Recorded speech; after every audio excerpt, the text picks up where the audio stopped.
बच्चों के जीवन और भविष्य के लिए सबसे जो किफ़ायती और प्रभावी तरीका है ना, वो है टीकाकरण। जी हाँ दोस्तों, आज के इस वीडियो में हम बात करने वाले हैं टीकाकरण के बारे में कि एक बच्चा जब जन्म लेता है तो जन्म से लेके और फिर जब वो युवावस्था में जाता है तब तक उसको कौन कौन से टीके लगाए जाते हैं और कौन सा टीका लगाना उसके लिए बेहद जरूरी है उसके ज़िंदगी के लिए। आज की इस वीडियो में हम आपको बताने वाले हैं, तो वीडियो को स्टार्ट करते हैं।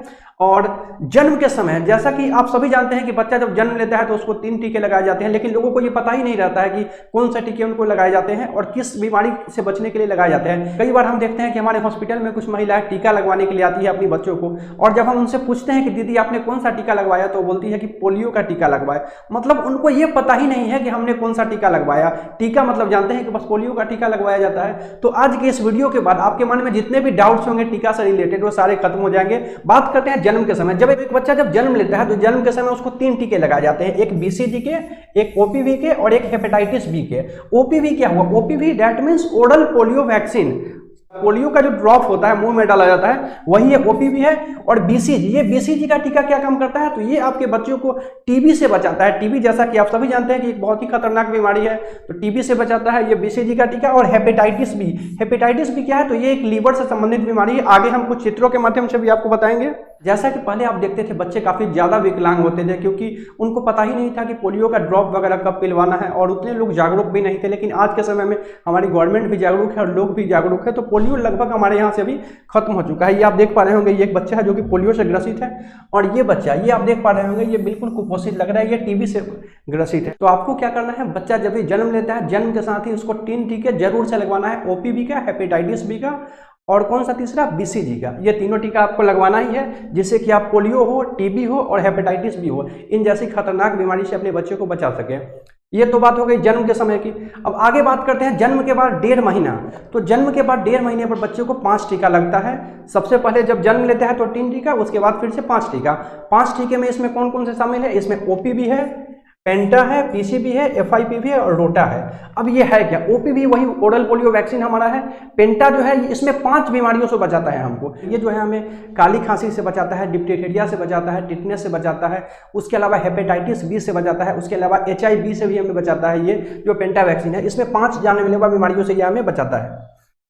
और ये जो पीसीबी का वैक्सीन आप देख पा रहे होंगे, ये निमोनिया से बचाता है।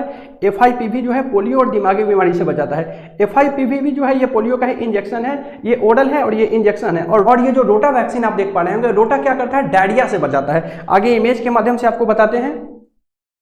ये जैसा कि आप देख पा रहे होंगे, कुछ बच्चे का हमने इमेज यहाँ पर लगाया है। जैसा ये बच्चा जो है वो काली खांसी से पीड़ित है, तो वैसे अगर आप भी अपने बच्चों को वैक्सीन नहीं लगवाएंगे तो वो भी काली खांसी से पीड़ित हो सकते हैं। उसके अलावा ये बच्चा को देखिए निमोनिया से पीड़ित है। इसमें क्या होता है कि इसमें सांस तेज तेज चलने लगेगा, हो सकता है बच्चा को हल्का फीवर भी आए, सांस फूलना चालू हो जाए, तो ये सब निमोनिया के लक्षण है। इसमें लंग्स में इन्फेक्शन हो जाता है, आपका जो फेफड़ा है उसमें इन्फेक्शन हो जाता है निमोनिया में। तो अगर आप अपने बच्चे को ये सभी वैक्सीन, यानी जो 1.5 महीना है उसमें ओपीवी, पेंटा, पीसीवी, एफआईपीवी और रोटा, ये 5 वैक्सीन अगर दिलवा देते हैं तो आप अपने बच्चे को बीमारी से बचा सकते हैं इन सभी से। जैसा कि हमने आपको 5 टीकों के बारे में बताया, इसको आपको 6 हफ्ते या फिर 1.5 महीने पर आपको जाकर के लगवा लेना है आपका जो भी नजदीकी स्वास्थ्य केंद्र है उस पर, जिससे कि आप इस तरह की खतरनाक जो भी बीमारी है उससे अपने बच्चों को बचा सकें। आगे बात करते हैं 2.5 महीने पर। क्या आखिर 2.5 महीने पर बच्चे को कौन कौन सा टीका लगेगा? तो जैसा कि ऊपर आप इमेज में देख पा रहे होंगे, 2.5 महीने पर जो बच्चा का है OPV2 लगेगा, यानी ओरल पोलियो वैक्सीन। ये फिर से आपको वही मुंह के द्वारा जो ड्रॉप पिलाया जाता है। उसके अलावा पेंटा का दूसरा लगेगा और रोटा का दूसरा लगेगा। या डायरिया से बताएगा, इसके बारे में हम आपको पहले ही बता चुके हैं। ये तीनों वैक्सीन आपको कब लगवाना है? फिर से आपको 2.5 महीना पर लगवाना है। सबसे पहले जन्म के समय, उसके बाद फिर से 1.5 महीना, फिर से 2.5 महीना, उसके बाद आगे जो वैक्सीन आपको लगेगा वो 3.5 महीना पर लगेगा। 3.5 महीना पर कौन कौन सा वैक्सीन लगेगा? तो फिर से आपको ओपीवी का 3rd डोज लगेगा पोलियो से बचने के लिए, पेंटा का 3rd डोज लगेगा, एफआईपीवी का 2nd डोज, पीसीवी का 2nd डोज और रोटा का 3rd डोज लगेगा। ये कब लगेगा? 3.5 महीना पर आपको लगेगा।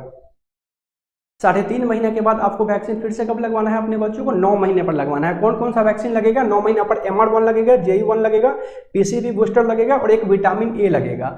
MR1 जो है ये खसरा और गले के सूजन वगैरह से ये बच्चों को बचाएगा। JE जो है वो जापानी इन्फेलाइटिस है, जो कि मस्तिष्क बुखार भी इसे हम कहते हैं। और पीसीवी जो है वो आपको निमोनिया से बचाएगा, इसका बूस्टर डोज लगेगा, एक हमने पहले ही लगवा चुका है, और दूसरा एक लगेगा विटामिन A का लगेगा। मतलब ये 4 टीका जो है वो आपको लगवाना ही है अपने बच्चे को। कब लगवाना है? 9वें महीने में लगवाना है।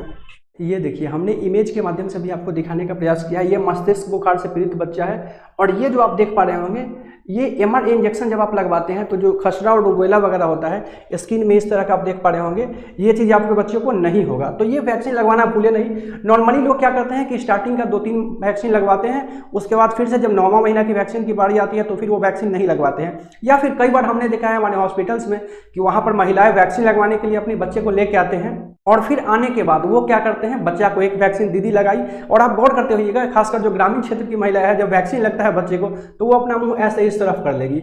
बच्चा को एक वैक्सीन लग गया, दोबारा फिर से तब तक दीदी दूसरा वैक्सीन तैयार कर ली है। वो देख के घबरा गई कि एक वैक्सीन तो लगाए थे, फिर से एक लगाइएगा। फिर से एक वैक्सीन लग गया, जब तक दूसरा वैक्सीन उसको लगा तब तक फिर से दीदी तीसरा वैक्सीन तैयार करके रखी हुई है। अब जो माँ रहती है वो ये सोचती है कि ये हमारे बच्चे के लिए नहीं है, हमारे बच्चे को तो 2 लग गया, अब ये किसी और के लिए होगा। तब तक फिर से तीसरा वैक्सीन उसके बच्चे को लग जाता है। तो बहुत सारी माँ नहीं लगवाना चाहती है, या साथ में जो लोग रहते हैं वो बोलते हैं नहीं नहीं हो गया, इतना ही हमारे बच्चे के लिए काफ़ी है। तो ऐसा आपको नहीं करना है। जो भी वैक्सीन गवर्नमेंट के गाइडलाइंस के अनुसार है उन सभी वैक्सीन को आपको लगवाना है, तभी आपका जो बच्चा है वो स्वस्थ और तंदुरुस्त रहेगा। 9 महीने के बाद फिर से आपको 1.5 साल पर वैक्सीन लगेगा। 1.5 साल पर कौन सा वैक्सीन लगेगा? MR2 लगेगा, JE लगेगा, OPV बूस्टर लगेगा, DPT लगेगा और विटामिन A का खुराक लगेगा। ये आपको कब लगेगा? फिर से आपको 1.5 साल पर ये लगाएगा। इसके बाद फिर से जब बच्चा 5 से 6 साल का हो जाता है तो फिर से उनको वैक्सीन लगता है। कौन सा लगता है? 5 से 6 साल के बीच उनको वैक्सीन लगता है DPT का। DPT डिप्टीथीरिया, काली खांसी और टेटनस रोगों से हमारे बच्चों को बचाता है।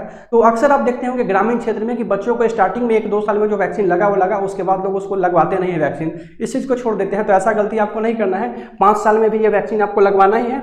इसके बाद जैसा कि आपको पता होगा किशोरावस्था में बच्चा प्रवेश करता है। किशोरावस्था का उम्र क्या होता है? 10 साल से लेकर 19 साल तक। उस समय भी उनको वैक्सीन की जरूरत होती है। कौन कौन सी वैक्सीन? तो 10 साल में लगेगा TD का, टेटनस डिप्टीथीरिया का, फिर से 16 साल में TD का। ये तो जरूर से आपको लगवाना है, इसको छोड़ना ही नहीं है। अब लास्ट में हम बात करते हैं गर्भवती महिलाओं की, कि आखिर गर्भवती महिलाओं को कौन सा वैक्सीन लगाया जाएगा। तो जो भी प्रेग्नेंट वुमेन होती है उनको जो वैक्सीन लगेगा वो TD का लगेगा। पहले TT का लगता था, अभी TD लगता है, टेटनस डिप्टीथीरिया।